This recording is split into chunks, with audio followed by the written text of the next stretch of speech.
প্রিয় দর্শক শ্রোতা, আসসালামু আলাইকুম। আমি মুস্তাফা আমিনুল হক আপনাদের প্রীতি ও শুভেচ্ছা জানাচ্ছি। 2024-এর 5 আগস্টের পরে বাংলাদেশে কথা বলার একটা প্রতিযোগিতা শুরু হয়েছে। অবাধ স্বাধীনতা মানুষকে নষ্ট করে দেয়। বিশেষ করে বিএনপি নেতৃবৃন্দের বিরুদ্ধে বিভিন্নভাবে বিভিন্ন ভাষায় কিছু লোক কথাবার্তা বলছেন তাদের বিরুদ্ধে। যে যেটার উপযুক্ত নন তাদের মুখ থেকেও কথাবার্তা বেরিয়ে আসছে, যেগুলো শালীনতার সীমা অতিক্রম করেছে।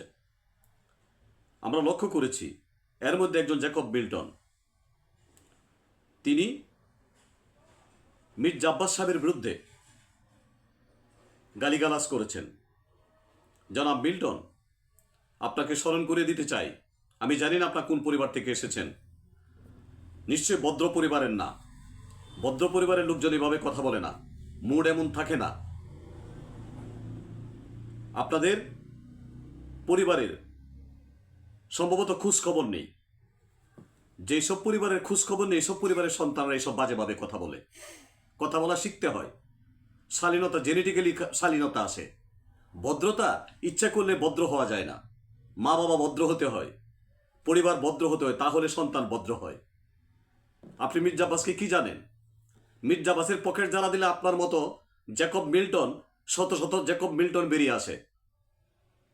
এর বেশি কিছু বললাম না।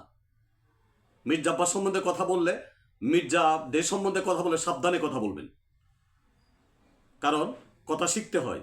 কথাই তো শিখেন নাই মিয়া।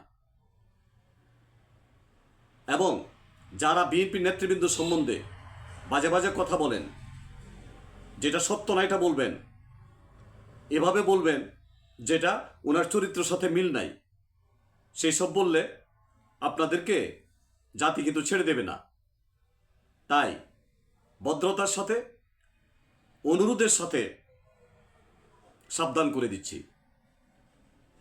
বিএনপি নেতৃবৃন্দ সঙ্গে কথা বললে, যাদের বিরুদ্ধে কথা বলবেন, ওনার চরিত্র, ওনার পারিবারিক স্ট্যাটাস, এগুলো দেখে কথা বলবেন।